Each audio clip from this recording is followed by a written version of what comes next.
Hello, everyone, and welcome back to the IJK Podcast. My guest today is Robin Seyr, someone who has interviewed more people about Bitcoin than almost anyone else. Through his rapidly growing podcast and his mission to conduct 365 Bitcoin conversations in a year, a mission that has now slightly changed, and then he'll talk to us a bit about that. Robin has gathered insights from subject matter experts, from authors and engineers to even top CEOs.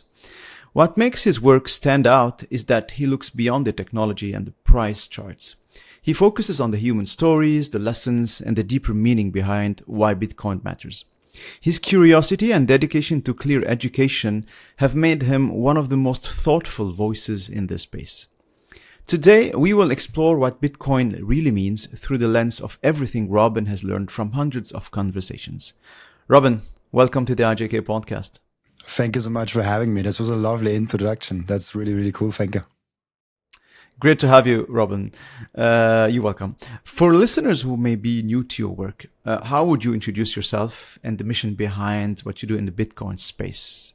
Yeah, it's really interesting because I get that question sometimes asked, like you're at some random garden party, or like you're like at a friend's gathering where you actually only know like one friend and like the other ones don't know you. And then people come up to you like, oh, like, what are you doing for work? And I have different stories now, and I usually try to see what the audience is to answer with correct one. But for you, I give you the whole picture. The main thing I do every single day is try to push Bitcoin and Bitcoin's mission forward. But there's different ways I do that. The first way I do that is through media, the podcast or the live stream that I now start next week. When this comes out, probably it's already started. And just like trying to get education out to the world for those people who seek it. And then the other side that is fairly recently came to me was the business side of things. I want to provide products and services to people so they can also service their needs in Bitcoin. For example, self-custody. And so I started like a small company, MicroSeed, where you can stamp your seed phrase on. I think I'll explain it later in the episode what a seed phrase is. If we get there with Bitcoin, I think it's it's a deeper topic already. Let's start from the beginning. And so those are the two things I do. I try to push Bitcoin forward in the education side, but then also slowly try to build an ecosystem so people can not only learn about Bitcoin, but also actually use it and actually store it in a safe and proper way with the tools I create. And so when I have to summarize what I do, it's like, yeah, I'm an entrepreneur. I have a company, but I'm also a media, like a content creator. Some people call it influencer or podcast host or whatever. But in the end of the day, I just try to be a guy that pushes Bitcoin forward, that pushes freedom forward. And the most important thing, if you dial it down to what I really want to do in life, is pushing critical thinking forward. If we all think really critical about the decisions that we are facing every single day, like what money should I store my wealth in, I think a lot more people would already be into Bitcoin if people actually thought about the question, why do I use the dollar or the euro or like whatever currency I use, or why do I use that ETF or that finance instrument to save my money? Just because like some guy at the bank told me to, or because I really believe in it? And so I think if we have more critical thinking, the world would be a lot better place. And so this is the thing I want to promote: individuals, people trying to push the world to a little bit of a better place. Okay. No, sounds really good. Thanks for sharing. And Robin, what was your personal aha moment with Bitcoin? So when it went from just a curiosity to a conviction, you just talked now about freedom and critical thinking. So what was like your key moment that made you decide, oh, I want to do this. I want to, start exploring Bitcoin publicly and having conversations around it? This is really interesting because I not only went from being curious about it, I went from thinking Bitcoin is a scam. I really had that thought in my head that Bitcoin is a scam because it came from the Warren Buffett mindset of investing, that it's sometimes you need a cash flow to build an evaluation of it. Like he also is not a fan of gold, which is a $25 trillion market cap asset, which is the most valuable asset we have. And he's not a fan of it. And so like I came from that world of investing. And so for 3 years straight, even though I was already into investing, I thought Bitcoin is a scam and I thought it does not really have the value. So this was a hard start for me into Bitcoin. And so the aha moment was probably stretched over multiple weeks and months to actually get there. The first aha moment was for me a friend asking me, hey, like, why are you against Bitcoin? And he was not even a Bitcoiner. He was just like a curious friend of mine and said like, oh, you're talking bad about Bitcoin? Like, why is that? And I was trying to explain it to him. And as I was trying to explain it to him, I actually discovered with his questioning that I don't have all the answers. And so I was like, okay, if I'm against Bitcoin, at least I should have some good arguments. Like if you're against something, if you're neutral against it, like it doesn't matter. But if you're against something, if you contract something, you should have good arguments why you're against something. And so I was trying to figure out why Bitcoin is bad, why it's a scam, like why it is worthless, why it will go to zero, and all of those questions. And actually, within that process, I kind of discovered Bitcoin, because in order to actually discover why Bitcoin is a scam, you have to learn about Bitcoin. And if you learn about Bitcoin, you're like, okay, it might actually be something. It actually is a deeper topic than it might look from the outside. And so my story of being an extreme skeptic to being like a curious person was already hard for me to go in. And so it took me like a weekend to go from Bitcoin is a scam to Bitcoin might be something. And then after that weekend, I was just saying, hey, I buy a hardware wallet and I sign up on a Bitcoin exchange, and then I just buy some Bitcoin, like $100 worth of Bitcoin, and see an experience with the technology. I just wanted to send it around, see how it goes. I wanted to go from euros to Bitcoin, and then from Bitcoin back to euros, to just see how the mechanism works, how everything is working, because the first time I experienced any of those sorts of technologies. And so having that experience was really interesting. And then it took me about another like 2-3 months to really get Bitcoin, to really like grasp it. And from there, it just like I went deeper and deeper. But that's basically my small aha moment. And maybe a few things that stood out to me while researching this. There was this moment where someone was saying in a podcast that I was listening to while doing my research, that says like, why do we have inflation? And this was the first time I asked myself that question, because we always hear that we need inflation, we need a monetary expansion to stimulate the economy. And then he asked the question, why? And then I'm like, I don't know. Like, I don't know why we need inflation. Like, why do we need to stimulate the economy? Like, I want to build products and services because I think it provides value for society. I don't do it because someone is printing money. Like, I don't provide services because someone is printing money.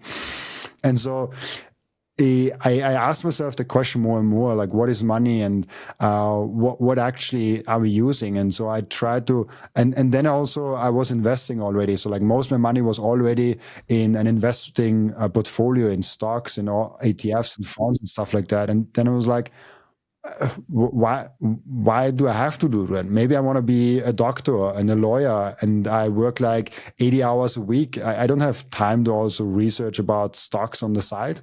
Like I'm not a stock portfolio manager. Like I just want to live my life and have like one place where I save my money, and that's it. And so a lot of those questions, like fundamental questions about money and where do I put my wealth, really stuck in my head more and more. And it didn't let me, it was a question that I'm like, I couldn't let go of, like, why do I have to use a money that doesn't hold value? It didn't make sense for me.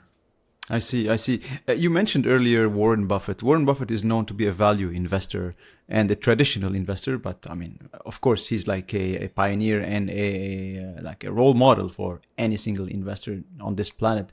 And you raise an interesting point. He doesn't believe too much in Bitcoin. Actually, none at all. In early days, he used to say Bitcoin is not a cash-producing asset, and hence he doesn't invest in it. I'd like you a little bit to elaborate on this. I know like people who believe in Bitcoin are against this mantra, and still Warren Buffett, I think till this day did not, Berkshire Hathaway, I don't think they have any significant holding in Bitcoin, correct? No. They only own it very indirectly. I think they own a bank which holds Bitcoin, if I'm not mistaken, but like they don't really hold Bitcoin. Yes. So it's interesting to see, why do you think some like very famous and very, competent investors such as Warren Buffett and others who are probably seen as old school now, probably not, I don't know, still don't believe in the adoption of Bitcoin and don't believe in investing in it? It shows. So like, first of all, the first quick point to make here is because we are super early still. It shows that we are super early. But the longer thing, and I think this is like an interesting point for everyone to hear, even outside of Bitcoin, even if you're just interested in technology in general, whenever there is something radically different introduced into the market, like electricity, like the printing press, like the electronic telegraph, like whatever it was, I think the internet and electricity was the most recent example that people can also relate to. There were negative publicity towards electricity. People thought if we all have electricity, everything will burn and crash, and like they were making with witches and all of that, like bad advertisement against it. And so there is always a natural force against something that questions the status quo. So if there's a status quo in the financial in the financial monetary policy, and then there's Bitcoin coming in there, and something is questioning that status quo, this new thing will be tested to the teeth. And then the other thing is where if there's something new coming, if you, for example, asked a DVD store what he thinks about Netflix, he will think, no, like people love coming to the store and selecting a nice thing and like buying it and being romantic about it and going home and watching that movie. No, people don't do that. People want to sit in front of the TV and like click, and they have it there, and they just pay like a monthly fee for that, and they have unlimited movies. And so the same reason why a horse salesman was convinced that the car will never work, the same reason is for the people in the banking sector and people in traditional financial space have a hard time actually understanding Bitcoin. And if you look at Warren Buffett's portfolio, there are a lot of banks actually in there. And the only real technology plays that he has in there are Apple. I think Apple is the only real position, the only big position he still has that is really a technology play, and Apple isn't as he didn't bought it when Apple was really disruptive. He bought it when Apple was already kind of obvious. And so I think there's this overall point that when you are in a revolutionary technology where everyone in the incumbent system is for that revolutionary technology, it's not that revolutionary. So okay. Yeah, I see your point. I get your point. Yes, it doesn't change enough. It has to be such a huge game changer to the current industry that the current industry, the leaders in that incumbent system, is questioning in it and is actually not liking it. And you can see that with a lot of technologies and a lot of products and services that came to the market that changed everything for the better. I mean, Apple itself is a great example. Do you remember that small video that Steve Ballmer did on the iPhone when the iPhone first came up? Steve Ballmer was the CEO of Microsoft at that time, and he said like he was laughing at Apple. How can they charge $500 for an iPhone, for a phone that doesn't even have a keyboard? He was laughing as like having no keyboard on the phone is a bad thing. And physical keyboard was a big thing back then with BlackBerry, right? It was kind of the it was standard. a huge thing. Yeah. And he was laughing at that because he thought a business phone needs a keyboard. That was his main, and he was not a stupid person. Like, he's a very smart guy, and he was the CEO of Microsoft, someone that we would have thought in that sphere is very knowledgeable and very competent, and people had a lot of respect for his opinion. I mean, still have a lot of respect of his opinion till now. And so we have this interesting phenomenon that the incumbent system and the player inside of it have a hard time seeing innovative stuff happening in front of their eyes, even though we think they should be actually the ones that should see it the most. And unfortunately, it is not like that. So like, that's why you have to change. Like, a broken system is rarely fixed inside. Usually a broken system is replaced by a better system, because it's very hard to replace something broken, because the people inside the broken system do not see the broken thing. Yeah, absolutely. No, you're right. No, thank you for explaining. I think this all makes sense. So when we are in an S-curve or a technological breakthrough, sometimes people who are very competent in a certain field or in certain angle may be blind to see the big picture, that is actually that something else is happening that they may be missing. And probably, as you said, a fresh pair of eyes can probably detect that breakthrough coming in better than someone who is doing something that's already working and then used to the status quo that is really rewarding for them, right? So, okay. Now this brings us to a definition of Bitcoin. I'm very much interested to hear how does Robin Seyr define Bitcoin in simple terms? Various people have various definitions. You mentioned the element of freedom, so I'm interested to hear that. There's actually a lot of interesting definitions out there. I like the definition the most where Bitcoin removes the need of a third party. And what I mean by that, it shapes a trustless system. Trustless meaning there's no trust required for you to operate within Bitcoin. There's no CEO, there's no technical support, there's nothing that you can rely on Bitcoin. But there's also nobody that can screw you over. And so if you have money, if you give money into Bitcoin and you lose the access to that, it's your fault, and nobody can recover it. But at the flip side of that is, if you put money into Bitcoin, nobody can take it away. And literally nobody, not even the Chinese government, not even the American government, nobody can take those Bitcoin away. They can torture you, they can throw you in jail, they can do everything. But at the end of the day, you still have the sovereignty over those Bitcoin. The same thing with sending Bitcoin. So I can send you right now Bitcoin, and nobody can do anything against that. And so if you have the essence of what Bitcoin really is, it removes the need of any third party. In our banking system, we always have the banks in there.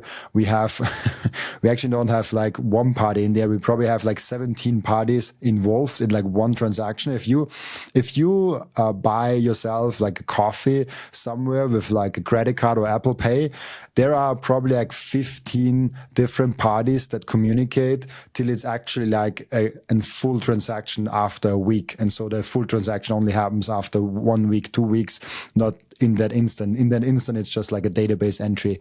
And so this is the most interesting definition for me, that Bitcoin is a trustless system where you can rely on having the full control over it.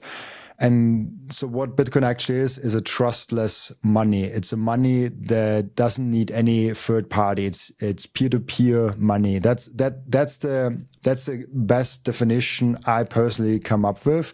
But of course you can go deeper and go in different routes and go in different directions of what Bitcoin actually is. But peer-to-peer cash, peer-to-peer money, where nobody can ever manipulate or change anything about it. So actually it makes sense for you to use it in the most self-reliant way, which it's good and bad, because with great power comes great responsibility, and you can screw up, but also nobody can screw you over. It's only you that can screw yourself over. Yeah, absolutely. Some people consider Bitcoin as digital gold or a store of value. What do you make of this definition? It's great. And we are in the digital gold era. We are in the store of value era of Bitcoin. Bitcoin goes through different phases. First, like, it was just like a random thing that we collected. It was an interesting thing for cypherpunks. It was an interesting thing for, let's be honest, nerds that were on the internet that were really interested in cryptography. I was not there. Like I first of all, I was very young. It was 2009. I was like 11 years old. But even if I wouldn't have been that young, I probably would have not been interested in that technology. I'm more of a later adopter of Bitcoin in 2020, when Bitcoin already had monetary value, was already in the store of value phase. And so before it came to the store of value phase, it was in the collector's phase. People just collected it because it was interesting. And now we are basically in the store of value phase, which is the longest phase of Bitcoin. This is the phase where Bitcoin basically tries to prove that it has value. And we are still in the process of finding that value. Because if Bitcoin truly is money, this monetary value that Bitcoin could potentially capture, when we think about normal investments mindsets, we always think about a total addressable market. What is the total addressable market of Tesla? What is the total addressable market of Nvidia? Like, how big can that stock be? In the same way, we can think about Bitcoin. How big is the total addressable market for money? How big is the total addressable market for you being able to store all your financial energy in one place? And this not only for you, but for 8 billion people. There are different guesses out there, but I like the guess actually the most, where we look at all the different assets in the world, like stocks, real estate, and all of the bonds and all of the different assets, and figure out what is the monetary premium in them. And then we can see, if we combine all of that, how big is the market? And the market is right around 500 trillion US dollars. So this is kind of the market cap for people want to just save money. And it makes sense, because 500 trillion is about half of all the assets in the world. So it's not that all the assets will all flow to Bitcoin. I mean, there are some people that say everything will flow to Bitcoin. Like, there's will not be anything else. I don't think so. In the long run, in the long term. In the long run, obviously, yeah. We are very far away from that point. Yeah. But I don't even think that. I think that Bitcoin will be bigger than anything else. Like, it will be bigger than everything else combined. But it will have, there will still be stocks, there will still be real estate, there will still be like other things. Just that the monetary premium, the thing, if you just want to park money for the long run, this is your place. If you are, for example, investing in an ETF, just because you don't want to lose that money will be in Bitcoin. If you just want to, if Bitcoin is successful, I just put that there. I do think so, but we should put that correctly there. If you if you think there's a really great stock and you really like the company and you think the company will revolutionize how we think about the world, this is not Bitcoin. This is more Venture capital. speculation. This is more investing. Like this is the money that will always be outside of Bitcoin. It's actually right now a little bit inside Bitcoin because it's still so small and it's growing in market cap. But long term, it will actually be outside of Bitcoin. Okay, and then we know how big the opportunity of Bitcoin is. It's roughly $500 trillion dollars, and so we come back to the point that I was trying to make with store of value phase. So we are now at around $2 trillion US dollars market capitalization, up and down depending on the current price. If we think about 2 trillion and the total addressable market that we could reach of 500 trillion, that's 250x from here. So there's a lot of ground to cover. There's a lot of ground to see. That's why we can say for the first time, yes, we are super early, but we can also say we don't know yet if Bitcoin actually will be a huge store of value. We actually don't know yet provable that the majority of people know this is the store of value that the people will actually use because they don't use it yet. We have come far. Like the performance of Bitcoin the last 15 years was really, really strong. And I don't want to sell it short, but because Bitcoin makes such a huge impact on the world, it has a very long runway. It's not something that will happen overnight or over like a few weeks or months. It needs more than a few decades. And now we are just in the second decade of that. And so we are in the store of value phase, and the store of value phase will take on a lot longer. I am thinking 2035, 2040, even beyond that maybe. Oh, okay, great. Question. Do you think market adoption and simply people adopting more and more Bitcoin and buying more and more Bitcoin will render Bitcoin like the most, will make Bitcoin the most trusted and most sought after asset? Or there's something else? There's some form of government intervention or what? I mean, probably not, because the definition of Bitcoin is to remove third party and government intervention. But what is the one thing, if you want to summarize, the one thing that would render Bitcoin the most successful asset? There's a really interesting thing because there's a lot of interesting things happening with Bitcoin. There's a lot of forces that brings Bitcoin forward. There are people talking about it just because they are passionate about it. So they discover it, and all of a sudden they have a Bitcoin podcast, or all of a sudden they're telling their neighbors about Bitcoin or anything like that. So there's this grassroots elements of Bitcoin where once you get it, you kind of like want to tell other people. It's a weird thing. Like there's no central authority that organizes any of this, like, because it's like there's no CEO, there's like no marketing team, but you get Bitcoin and something happens in your brain and you're like, oh, I want to tell someone about it, which is really weird in Bitcoin. Like it's usually not that, but it's always with very early technology the way. If you find something that you're super excited about that you haven't seen before, the same way I found is actually with AI. When first ChatGPT came out and we had that like a small chatbot and you like could talk with that, I showed it to everyone. Like I was like, hey, here, Dad, like see grandpa, I can now talk to the computer. Like those things are freaking awesome.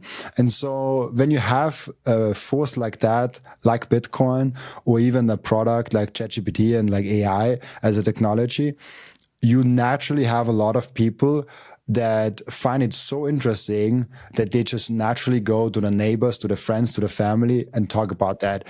And that is a huge force. This is super. We always think about like there has to be this company coming in, or this hedge fund, or that government has to say that. This all helps, but the natural force of Bitcoin, someone getting it and having the urge to tell someone else about it because it's so great.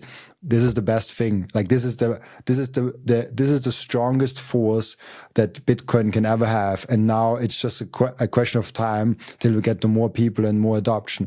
Then of course it helps if the president is talking about Bitcoin. Now we have BlackRock being on the Bitcoin road. Now we have the Czech National Bank being more and more involved in the Bitcoin. We have so many big players now in the Bitcoin. So, for example, if you remember 2 years back, the narrative that Bitcoin is bad for the environment was very strong. People were saying, hey, it's very bad for the environment, we should be careful and all of that, and what if it scales? Now, and I'm thinking, and I'm very much convinced this is because of BlackRock. This is because of bigger companies now being into Bitcoin and being able to lobby. Now this narrative is kind of gone. Like almost nobody ever uses that narrative. 2 years ago, it was so much there. You couldn't go in any Bitcoin conversation without talking about that. Now I barely talk about it. People barely ask me about it because the bigger corporations and the bigger funders are now here and saying like, hey, like we fund all the studies. We like show you why it is not like that. And so it helps, of course, if we have big corporations and bigger money in there. And even though like there's like this thing where early Bitcoiners really hate that there are this great big institutions now into Bitcoin and they're kind of defending Bitcoin. They are saying now like, oh, it's co-opted, oh, it's no longer Bitcoin. And if you think about that, it's really weird because you have an early Bitcoiner that was saying, hey, at some point everyone will use Bitcoin and it will be the money of the people. And now, because more and more people, also in government, people, also in hedge funds are using it. Now they're complaining that more people are using Bitcoin. So that I found that interesting, but probably more interesting for a Bitcoin audience. And so all in all, the biggest force for Bitcoin market adoption is just that grassroots adoption, that people have that urge to tell someone else about Bitcoin. But if it helps, of course, like there's like bigger things happening, but it's more noise. Like we hear it every day, like this bank said that about Bitcoin and he's now into Bitcoin and what the Saylor said. Like at the end of the day, it only matters for the short term. It matters if Bitcoin goes up 10% next week or down 10%. But if it goes up in the long run or not, like it doesn't, the small voices don't matter. The big grassroots level voice matters. Okay.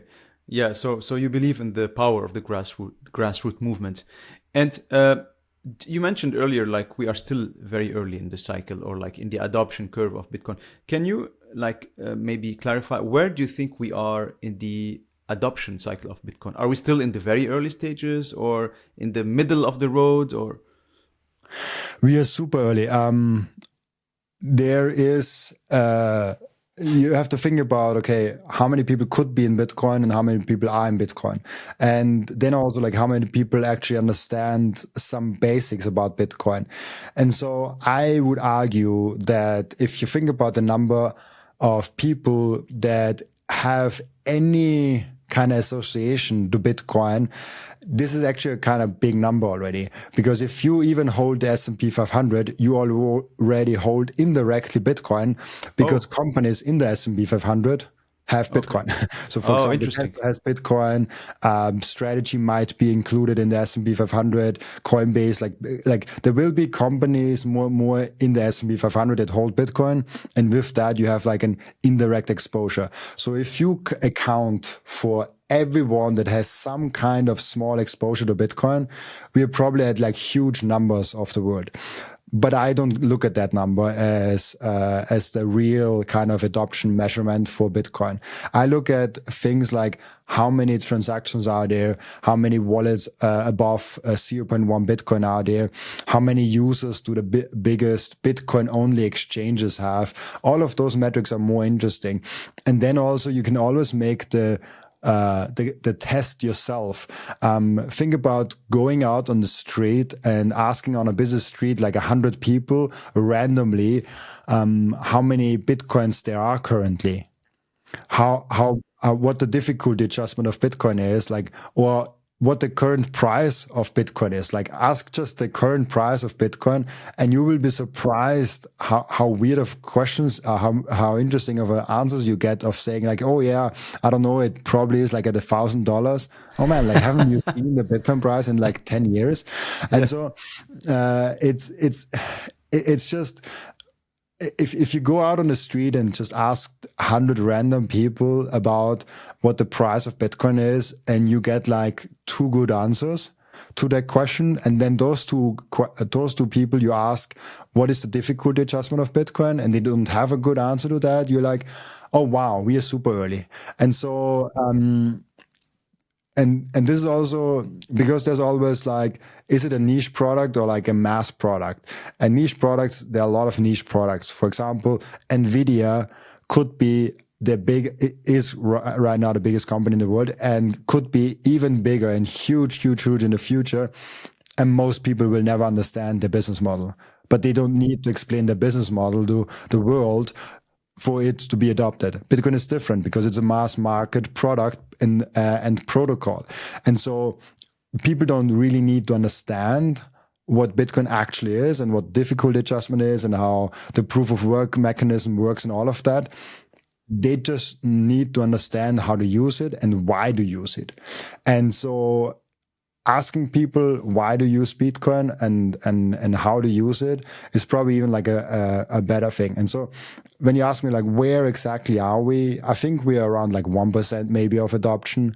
It's super hard to say an exact number, but we are super early in that whole transition. Because even if you think about the people that have already Bitcoin on Bitcoin exchanges, most of them have a very tiny amount in them. So they hold it at something very speculative, very small. If someone has a total net worth of, let's say, $50,000, they hold like $500 of that in Bitcoin. And okay. I wouldn't say he really got Bitcoin. I think if you have from a $50,000 net portfolio, $500 in Bitcoin, you probably don't have the biggest conviction and biggest understanding of Bitcoin. And so it's just a question of like, where do you draw the line of seeing someone as being adopted versus being not adopted? And so we are like very early on. We are in the slow phase still, not in the S-curve adoption. We're still in the very slow phase of Bitcoin. Okay. That's very interesting to hear. And in your experience, what is the single most misunderstood aspect of Bitcoin? When you mentioned all these people and, the average person on the street, the answers that they would provide, what is, based on your knowledge, the single most misunderstood aspect related to Bitcoin? That it's risky. Risky. Okay. Everyone says that. And this is because the traditional financial system has trained us one thing. They has trained us to think that risk is volatility.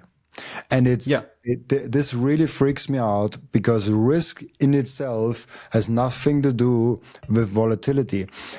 Something can be quite volatile, but also not be risky.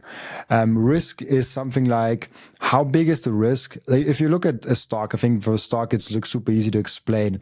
If you think about, let's make a popular example of Tesla.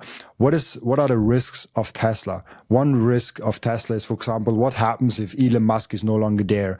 Is the leadership broad enough to be able to keep innovating even though Elon Musk might be gone? What is the risk of Elon Musk not being there? What is the risk of electric cars not being the future, but something else coming along that is way better and they have to pivot? Like, those are actual risks to the business. The volatility of the Tesla stock is not a risk. That's just volatility. It is maybe a risk if you have all your money in Tesla, and you have to pay something with your Tesla shares, then volatility becomes short-term risks. But risk and volatility is something completely opposite from each other. And when someone comes to me that is very new to Bitcoin as saying like, oh, how can you be comfortable holding so much of your money in Bitcoin when it's so risky? And then I ask them, what risks does Bitcoin have? And he mentions always, oh, it's super volatile. Oh, yes, that's one argument. But volatility, I'm not scared by volatility. But what risks does Bitcoin has? And they never have a good answer for that. And because there's not a really good answer for that. And so when you think about risk, I think you should think about what are the risks that this asset or this company or Bitcoin goes away. What can or hacked, happen, or be hacked, and all of those things. Those are actual risks. For example, quantum computing. This is a risk to Bitcoin. Volatility isn't. And so this is the biggest thing that I see with new people that tell me Bitcoin is risky. And I'm like, it's volatile, but not risky. And actually you want it to be volatile. Volatility actually shows us is one more indicator that we are super early into Bitcoin. Because if it wouldn't be volatile, we wouldn't be in the price discovery phase. Price discovery means the market is trying to figure out how to properly price Bitcoin. And because there are so many different factors, that there are big banks that say Bitcoin is the future, and then there are big banks that say Bitcoin is a tulip mania. This is the pull and push that we see in the Bitcoin price that keeps going up and down. And so we need that in an early technology.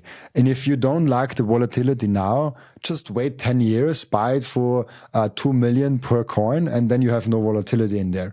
But you will pay a lot of a higher price per unit than you pay now for, like, I think we are under 100K at this point. Yeah, for sure. I mean, I heard Michael Saylor say recently that volatility is not a bug, but actually a feature within Bitcoin. And he was commenting on the latest price headwinds that. I understand why he says that, because with strategy, and I'm also a very small allocation into strategy invested. Just full disclosure on that side. He has preferred stocks. He has financial instruments where actually if Bitcoin's volatility comes to his stock, and because his stock, so like for the few people that might be confused now, Strategy is the company that is owned on the public market, but Michael Saylor is the founder of that, and Strategy bought a lot of Bitcoin, and they're basically now a Bitcoin company. And so if Bitcoin is volatile, Strategy is volatile times 2, times 3. So they're way more volatile. So if Bitcoin goes down 2x, if Bitcoin goes down 10%, Strategy usually goes down like 20%. And so because of that,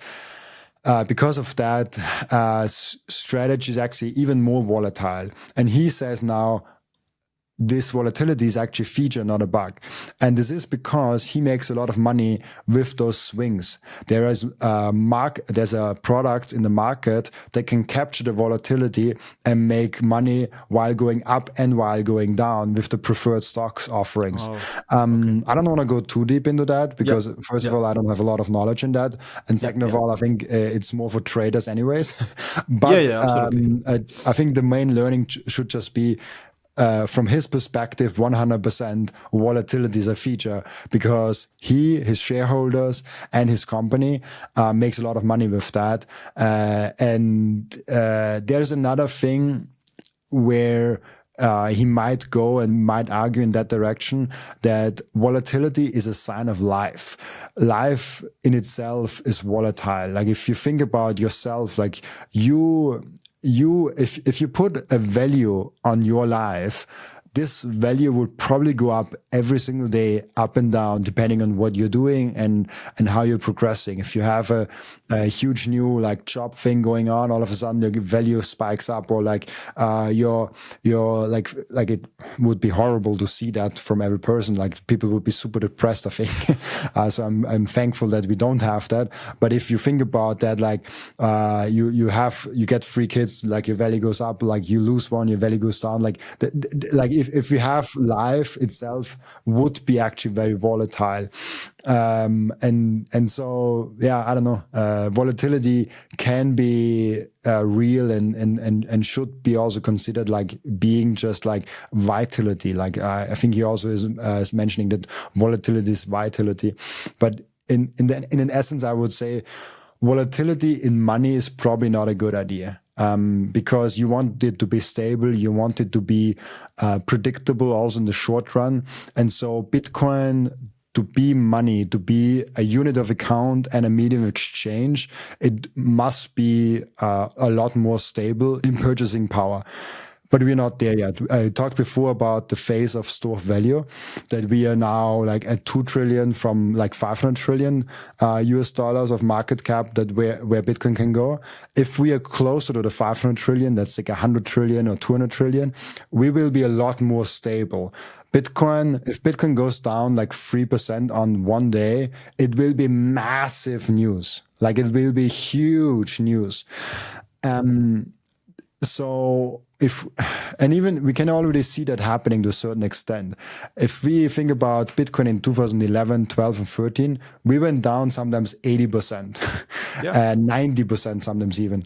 Now this no longer happens. The recent crash in Bitcoin, the recent dip in Bitcoin was 30%, and people completely freaked out. 30% is nothing for the people that went into Bitcoin. Like the stock market sometimes crashes like that amount over like a few months or 1 or 2 months, when there is a recession, right? Yeah, so.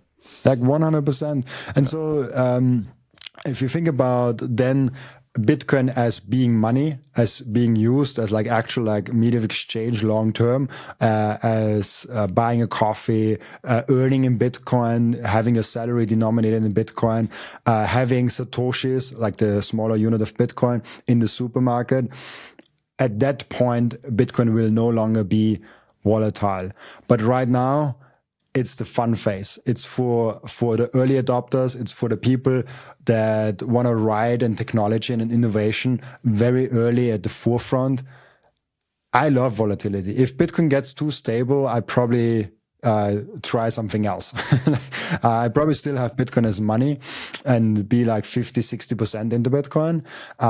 But with my other 20, 30, 40%, I want to invest in fun startups. I want to invest in like new project, new technology, new innovation, because I like volatility. It's exciting, it's really cool, and stable is boring for me. And a lot of people will come into Bitcoin once it's more stable, but it's not something for me. But it will become there. It's 2035, I think, is a good time frame to look at.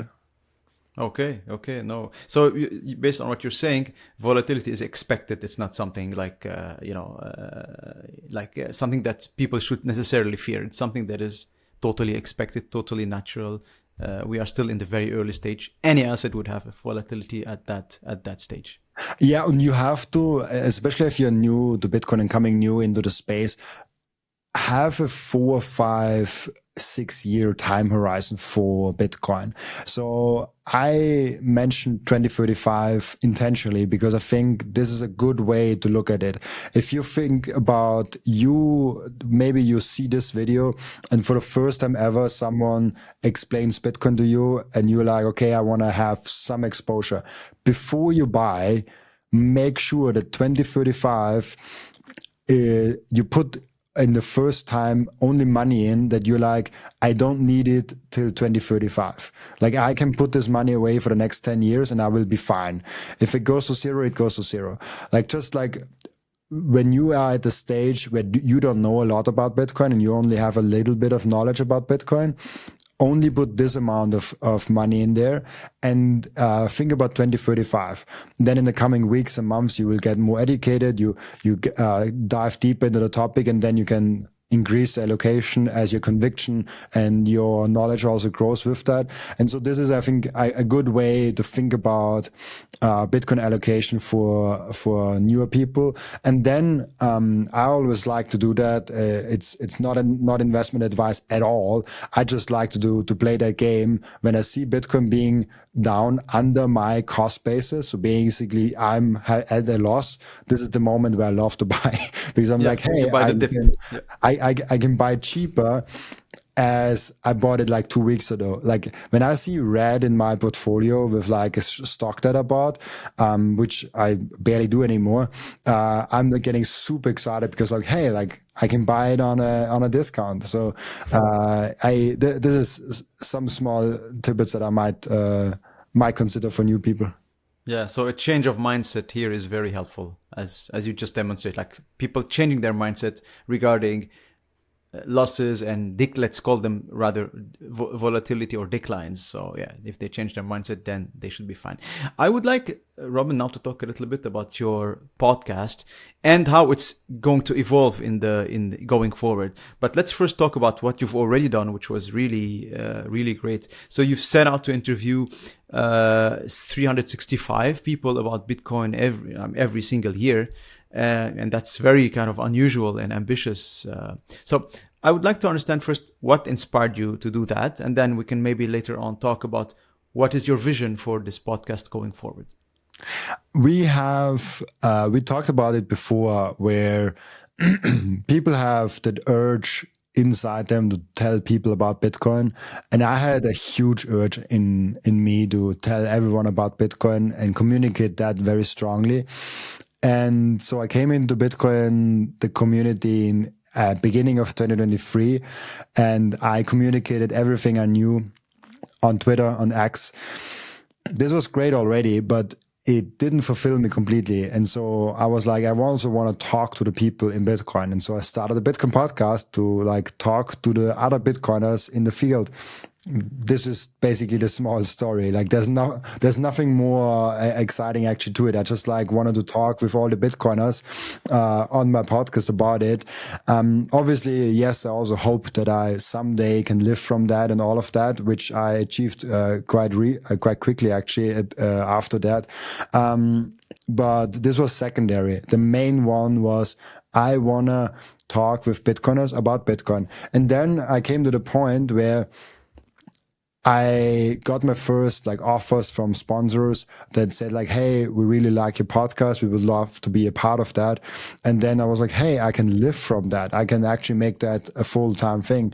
And so I switched the podcast from 2 times a week to like 7 times a week and made it a full-time thing. And it was, I think, March 2024, where I started the podcast full-time. Every single day. And now, since actually till today, since the 6th of December, I released the podcast every single day since last year, 2024. And the podcast started 2023 on the 28th of November. So it ran for like 2 years and 8 days or something like that. Okay. Was really, really cool. And now my evolution is basically I talked with so many Bitcoiners about Bitcoin that it gets repetitive and it doesn't add too much more value to the knowledge around Bitcoiners already. And so my next step for me makes total sense, where I want to dive more deeper into specific topics and do more of a solo show and invite people on my show only very strategically if they make sense to the specific topic, or if they are a huge name in the industry where the people can get more value out from them in general. So like having the forcedness of having every single day a guest on was too much. And so I decided to say, hey, let's step back from that and let's produce content that actually adds value for the Bitcoin community and not just like interview every single guy just to interview someone. I see. No, I understand. I understand. Uh, what kind of guests have surprised you the most? Because you've interviewed so many people. Like, I know, like all of them have contributed valuable knowledge to you and your audience. But do you have any particular, like, one or two interviews that you really recommend people to watch that featured like very unusual, or let's say a very surprising guest that was really that delivered like a unique value in that interview? I have two people that I really liked a lot, that especially are also really valuable for people that are just discovering Bitcoin. This is always Michael Saylor. I think I had him on 1.5 years ago. He has an amazing way to talk about and describe Bitcoin. I always love his comparisons to other things. I think we talked about on my podcast the invention of the clock, and this comparing to Bitcoin was just like genius. I never looked at it from that way. And I think one other guest that added a lot of value, and he was already 2 times on, was Jeff Booth. Jeff Booth, the author of the Price of Tomorrow, he opened all our eyes to the idea that it's not that the natural force of the market is deflationary. And so when the natural force of the market is deflationary, all the prices should actually go down every single day. So the real inflation rate is not measured from 0. The real inflation rate is measured from -5, -10, whatever the rate is. Because actually we should get more productive, more effective in doing things. And with that, naturally, prices should come down. But they are not coming down because we are expanding the monetary supply, and that's why we have inflation. And so if we have an actual inflation of, let's say, 7%, the real inflation of that, if we measure from -3 on, is actually 10%, and not the 7% that we see. Because if we didn't had fiat currencies where the monetary supply is expanding, we would actually have every single year slightly lower and lower prices in the supermarket. Yes. This is the natural state of the market, actually. Okay, very interesting. And I'd like also to touch upon a bit the human aspects, like what human stories from among your guests stand out as one of the more, like, let's say, examples or powerful examples of Bitcoin's impact on the real world. There was an African woman on my podcast that was fascinating for me. I live in Austria, and most of my viewers, and probably also most of your viewers, come from a great country where there's democracy, where man and woman have like similar rights, and like all of those things, like the things that we just like take for granted. And she was in a bad marriage. She was in a forceful marriage, and she couldn't really get out of that. And she also had a kid, and it was so powerful for me because like, it's so hard to understand that from an Austrian or maybe even Canadian view. But she couldn't access her own money that she was working for herself, because in that specific region, Africa, the woman can only access the money when the husband allows it. So at the bank, if you ask for your own money, they are asking, where's your man? Oh my God. It's almost like being like 15 In the Middle years old. Ages. Yeah. Like it's crazy. And so she told that story, how she secretly stacked Bitcoin with doing works on the side to break out of that toxic relationship. And this was one story that really opened my eyes of, because honestly, like if Bitcoin would be trustless or not, for me personally, doesn't make a difference. I live in Austria. no bank ever denied me. The bank system always worked for me. Like everything is great, but we are actually the minority. The banking system works in the majority of the world, not in your favor, if you think about it. And so, and so seeing and hearing those stories where it makes a huge actual life impact on having a sovereign tool like Bitcoin, that really opens your eyes. And then, then next day you have a friend of yours is saying like, oh, Bitcoin has no use cases. It's a waste of energy. I'm like, come on. It clearly has use cases. Just because you don't see them doesn't mean it's a waste of energy. It's a little bit saying like, hey, if you're a huge soccer fan and I'm not a soccer fan, I could say, hey, all the energy that you put into playing soccer, all the energy that you put into watching soccer, all the energy that we are putting into powering up all the filming cameras and the crews and the LED lights and all of that, that's all wasted energy. I could say that because I don't have a use case in watching, playing, or participating in the sports of soccer. But who am I to decide where you get value from or not? And so the people that say Bitcoin is a waste of energy, they are just against the free market, because clearly Bitcoin is a huge energy consumer. And so by definition, a lot of people see a lot of value in consuming that energy. Because otherwise people would not do it. The energy is not free. Correct. You know what I mean? And so those stories are always like really mind opening for me when I hear them on my podcast. Yeah, absolutely. And talking about the energy, I wonder today with all those very complicated and super powerful AI models, I think they probably consume much more energy than Bitcoin, right? Like the GPUs that power like Perplexity or ChatGPT or Gemini. We're talking about like a humongous amount of energy that they consume, correct? I actually don't know. Like, to be totally frank, I haven't compared what all of AI versus all of Bitcoin consumes. That could be interesting to see. Probably, like, there's a lot of Bitcoin mining going on, so like it's a huge thing. But I would guess AI uses more. This wouldn't be my best guess, but I don't have any data to support that.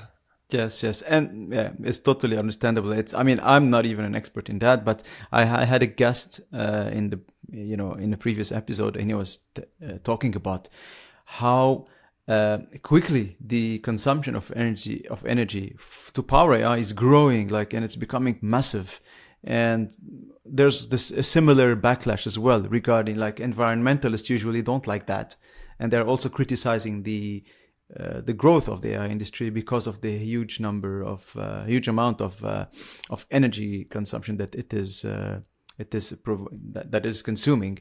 And yeah, anyway, I think with any technology that's actually like a really interesting thing. If you think about the energy consumption per human, we're actually not growing, and this is actually a bad thing. When we think about the most wealthiest state, those are where the most wealth and the best way of living is usually where the most energy is also consumed. And so I'm actually against the idea that more energy consumption almost always automatically means also it's bad, just because it might be bad for the environment. So it's a too simple of an argument for me. Obviously, if we just push out energy for no use case at all, and it's just like bad for the environment, yeah, that's bad. We shouldn't do that. But if it's energy that actually enhances society and AI, you can make a huge argument that it enhances society in large fronts, and we can make huge leaps in the medical field scene and in many other scenes as well. And so the question more becomes on where do we spend the energy and what do we get out of it, rather than is it a bad thing? Because then there's also the argument of Bitcoin. If we have Bitcoin, we no longer need the banking system. Then all the banking environment, like what is the energy consumption of the military? Because a lot of the military spending is to preserve the world reserve currency status of the USA. So it's like you can get down like really interesting rabbit holes, but everything's interlinked in the end. Yeah, right? I leave it with that. Like just because something uses a lot of energy doesn't mean it's bad. It actually the opposite. If something uses a lot of energy and a lot of people use it, it might be an indicator that it's really good, because otherwise a lot of people wouldn't do it. Like, it has some use. An indicator for something to spark in your mind. Like that's interesting. Yeah, no, and I agree. I mean, nowadays we are at the stage where everybody has an opinion, and people like make an opinion sometimes in a very simplistic way without understanding that the answer is much more complex than that, and they have to think it through different layers to really understand what are the implications of this or that answer. But anyway, no, I appreciate your point. I would like to, as we close now, I would like to understand first what is your long-term view of Bitcoin? I mean, you've already touched upon that earlier in the interview, but I'd like to know as well, specifically, which developments linked to the Bitcoin industry are the most exciting according to you? Like we have like now AI integrations, we have like those self-sovereignty tools that you mentioned a little bit. You are involved in them as well, and most of all, how do you see Bitcoin evolving in the next let's say 5 to 10 years? This sounds maybe more boring than it is, but more of the same. We have built amazing technology, and the base layer of Bitcoin is already so strong and so robust that now we're just slowly building out the ecosystem.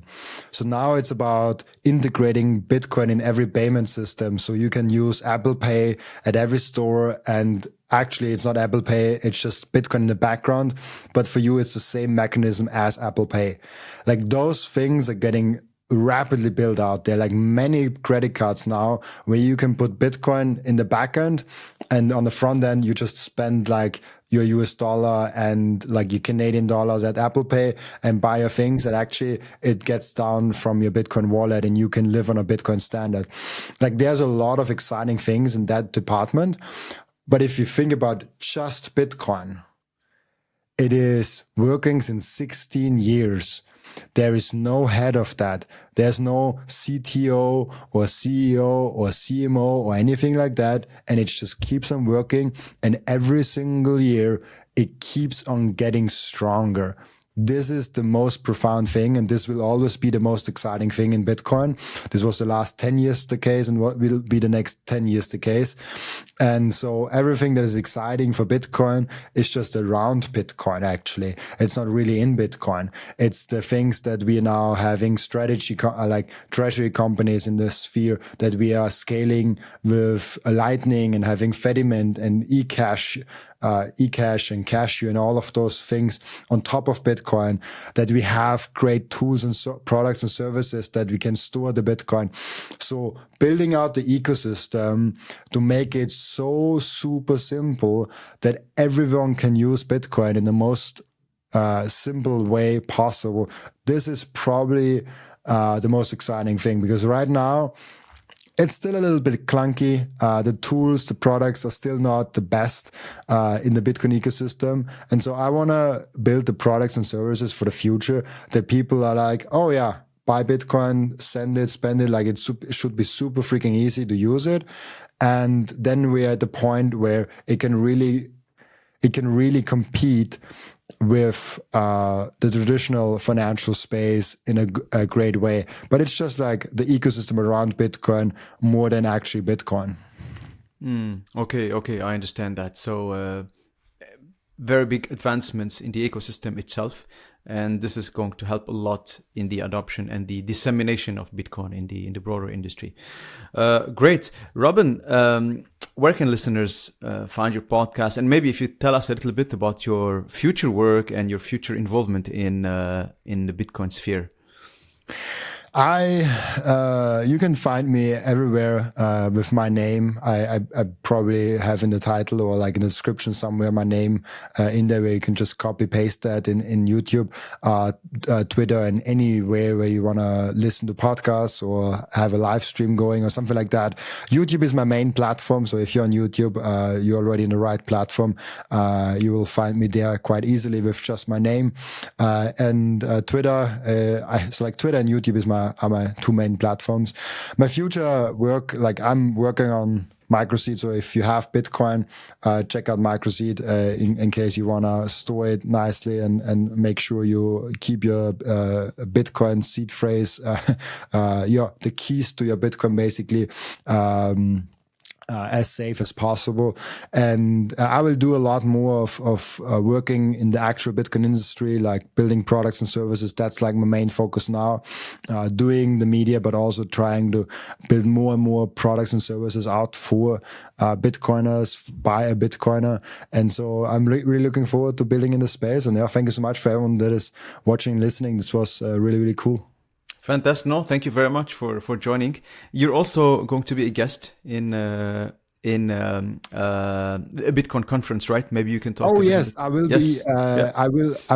I will be at most Bitcoin conferences. So like if you're going to a Bitcoin conferences, you can go to the speaking section and just like search my name.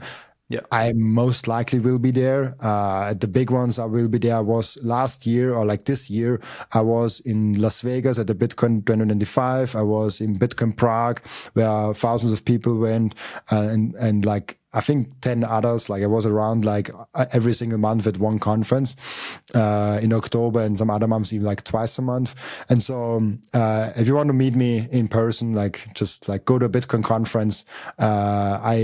Mostly Europe, but here and there also America, to go there. Like it's super fun to meet people in real life and actually get in touch with the people that watch and listen to my content online usually. Fantastic. Well, Robin, thank you so much. It's been a real pleasure having you on the show and learning from you about the exciting world of Bitcoin. Everyone, be sure to follow Robin and keep an eye out for his content on YouTube. And thank you for tuning in, and I'll see you in the next episode. Thank you so much. Thank you, Robin. Take care.